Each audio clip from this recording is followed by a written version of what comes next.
Hello, my name is Kathryn Maxwell. I'm co-convener of the Nature Coast Alliance, and I'm speaking about Councillor Pat McGinley's question on notice. Well, hello Mayor, councillors and members of the community. Well, what a summer we've had. A dust storm that dropped red earth all over the region.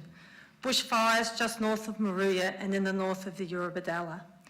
Then there was the heat and high humidity, and we experienced many long, hot, sleepless nights. With the heat and the recent dry, the region keenly looks forward to cooler weather. The Bureau of Meteorology reports that Australia had the hottest recorded December and January ever, and Bateman's Bay's mean temperature was 2 degrees above the long-term usual. Sadly, the Bureau of Meteorology tells us that we will have a warmer and drier autumn. Climate change is here with a vengeance. It is astonishing that we have the Eurobodalla Council developing a planning proposal known as the Rural Land Strategy, which takes no account of climate change. If signed off by the New South Wales Government, we would have a local environment plan that ignores the reality of climate change. Instead, this draft plan would result in extensive clearing of our big carbon sinks, our amazing native forests on private land. These forests also hold the carbon in the soil, stop erosion and keep our agricultural lands fertile. Farmers west of the divide are envious of what we have here. We have got some short-sighted councillors who are not operating in the best interest of the country, and in particular the Eurobodalla community, including our recreational fisheries, our oyster farms. Point of order, Madam Mayor. I don't like the comment regarding being short-sighted. I think that's derogatory, and it calls into question the integrity of at least myself and other councillors who take their role very, very seriously here at council. I'd ask to be withdrawn. I would ask you to withdraw that comment. You are under our code of meeting practice. You may not make insulting or defamatory statements. I'm asking you to retract that statement as it has caused insult. Okay, I retract the statement of short-sighted. Thank you. Okay, if I could continue, including our recreational fisheries, our oyster farmers, our agricultural industries. One only has to look at the Department of Prime Ministry's Agriculture and Local Land Services submissions, and our nature-based tourism industry. Thankfully, this plan needs sign-off from the New South Wales Government, and the New South Wales election is on the Saturday week on the 23rd of March.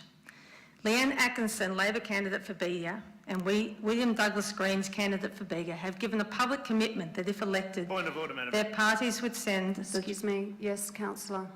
Madam Mayor, I don't know if I've got the wrong bit of paper, but on my thing here it says that Kathryn Maxwell's talking about carbon audit, nothing to do with an election. This is about our trees. I'm talking about All our rural carbon. lands. So I'd ask you to keep your presentation to the subject that you have come to speak on, and that is the question on notice regarding the carbon audit, please.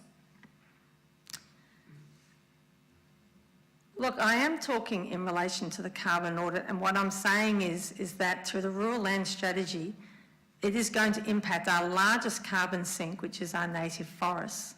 And I am outlining that we actually have a choice at this New South Wales election as to whether we keep our carbon sinks as they are or whether we jeopardise their future. So I see this quite consistent with the topic.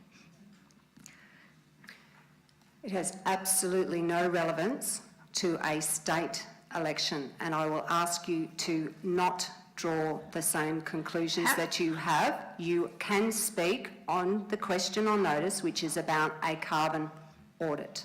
Please stick to the topic. Okay, so we've had 6 state agencies outline their concerns, and as we all know, it includes the Rural Fire Service, Prime Industries Agriculture, Prime Industries Water, Prime Industries Fisheries, the Land Services. I'm going to call you on a point of order and ask you, if you are going to make that statement, can you please show me anywhere in there where they have at all addressed a carbon audit? I'm talking about the largest carbon sink that we have in the Eurobodalla, which is our native forests. It is absolutely relevant if you are going to bring up government agencies to demonstrate to us where they have, in their concerns, raised the subject of a carbon audit, which is the subject that you are here to speak to us on. Point of order, Madam Mayor. I have not seen this happen before, where a speaker has been interrupted at least 3 times on point of orders, trying to give background to whatever point she's trying to get to. I think it's quite unprecedented, and I find it quite concerning. I think it actually is starting to set a precedent, councillor, that we have members of the public coming in and using public forum to stray from the subject, and I am going to start to set a precedent in this chamber and start to pull them up on it. If they want to, bring these things to public attention, do it outside of this chamber. If they are going to come into this chamber and speak to an agenda item, I am going to ensure that they stick to the subject that they have come to speak on. Councillor Mayne. Thank you, Madam Mayor. Point of clarification. No, I want your point of order, councillor. All right, point of order. You're objecting to the Speaker that she's saying that she's straying in relevance, but when you look at the carbon audit question on notice background assumption point 4, it clearly says, if I may, Madam Mayor, changes to land uses resulting from the rural land strategy will inevitably release carbon into the atmosphere through land clearing, loss of forest, expansion... Councillor, that's not the questions, though.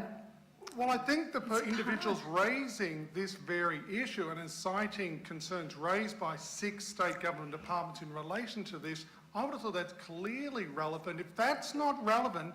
Councillor, it is neither in the questions nor has it been raised by the government agencies, the subject of a carbon audit. Again, I'm going to ask you to stick to the relevance of the subject that you have come here to speak to us. Okay. The whole reason this question has been raised of a carbon audit is in relation to the potential loss of our native forests through the rural land strategy. And what we are saying is we can have development that does not destroy the nature coast and that does not just benefit a few people. We can have sustainable development here. And importantly, I think an audit is needed because look what has happened in the lower Darling River when we have ignored expert advice. Look what's happened to our fisheries and to our water supply. And we must not repeat the mistake of ignoring expert agency advice here in the Eurobodalla. A healthy environment is critical to the health of our people. Our carbon sinks and our native forests are critical to our future survival with the reality of climate change. And we do say people need to take this into account in their future voting decisions. Thank you. Councillors, are there any questions for the Speaker? Councillor McGinley. Thank you. Thank you very much for coming in and presenting today, and thank you for retaining your composure. That couldn't have been easy to have multiple objections coming in to what you were trying to say. I would just like you to ask you, what do you believe this council can do in future, given this rural land strategy has been approved and is now with the Minister? What could this council do in future, do you think? Well, I think one of the key things is to have, and I mean, certainly the climate change, the carbon audit is a first step, but I think what needs to happen is that the impacts of climate change are considered in all council decisions. It's going to be everything from how we build, where we build, where we put our transport infrastructure. Clearly what we are seeing around Australia and even closer to home is that we have to be very careful with our planning decisions. The decisions that this council makes now are going to have implications for the next 50 to 100 years, and we certainly don't want a repeat of what's happened like down at Surfside, where we have properties that are now in the firing line of sea level rise, which is one of the known consequences of climate change. And so, yeah, I think this is a real wake-up call to us. The last 6 months, I think we've seen enough events, extreme weather events, to know that nowhere in Australia, just look at Tasmania, nowhere in Australia is safe from the impacts of climate change. It's coming very rapidly. I think we can all say that we're now observing it. Before, probably 10 years ago, it was a theoretical concept. Now we are experiencing, and we know with a 2-degree average warming that we've had over summer, the impact that that has had, we have to plan for that, and we have to anticipate for that, and it has to impact every single decision, particularly that's made about infrastructure, both our buildings, our transport, and yeah, the placement, how we do it, because it's coming whether we believe it or not. It is here, and we have to deal with this risk. As the insurance companies say, it's a risk just like any other risk Thank you. I that think we you've have to answered deal the with. question. And Thank this- you. Can I please finish the question? I think you have actually answered the question. Can I just Thank you. finish the... I would think you like- answered the question. I would like to hear the lady have the Well, I'm going opportunity to ask you then to be a little bit more succinct in your answers, please. I'm saying that if you let me finish, I would have been finished. The insurance industry, we're talking about, Lloyd's of London, Alliance, they're saying that it's a risk just like all the other risks. And I would say that maintaining our carbon sinks, which you are endeavouring to do with this carbon audit, is part of building our resilience for a rapidly changing climate. Thank you very much.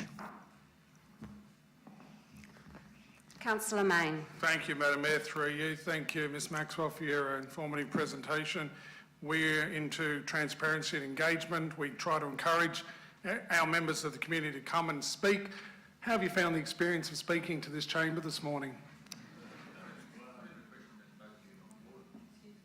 I would like to respond by saying that I have always been courteous to the Mayor, to all the councillors. I have never ever been rude. Yes, it's a democracy, and I think in a democracy it is critically important. I've always believed this. You play the ball, not the man. You argue the issues, but you don't take it personally. And I think that as a strong, robust community, we should be able to deal with these differences of opinion and still at the end of the day have a beer at the pub. I really believe that.